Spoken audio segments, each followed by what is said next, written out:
زۆر خەڵک ئەمن دێدەوانم سارماک پێشستا هاتمە کن جەنابی کاک دکتۆری عملیاتی بڕینی ماعیدای لۆ کردم ئەو کات وەزنم زۆر بوو ئێستا الحەمدولله تقریبی 39 کیلۆ لە وەزنم دابەزیام ئەو قەناعەتم لا دروست بووە من شوێنەکەم لە لای لەنگەیە گەراجی سیارۆشتمەیە کە خەڵکی دەبینم بقەرەوە یعنی تەمەناوێ دەکەم برێم کاکە بڕۆ عملیاتەکەی بکە مەسرفەکەت لەسرە من ئەوەندە ژیانت دەگۆڕێ ئەمن ئەو کات کە عملیاتم کرد 139 کیلۆ بم ئێستا 100 کیلۆ طبعا تاقەت بدايەتەکان تۆزە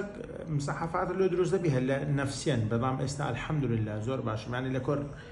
سەرێشە و لاغێشە و پشتێشە و ئەوانە هەمووی بوویمەوە الحەمدولله ئەوەی کە قەنعەتیشی نییە من شوێنم وا دیارە لەسەر 100 مەتریمە بابێ بمبینی بزانە کووە طبعا من پشیمان نیم بەو پەڕی قەنعەتەوە کردیتم ناوەڵڵا هیچ پشێمانیەکەم تێدا نییە.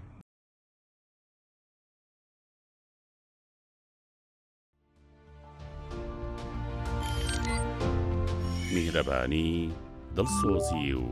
لێزانی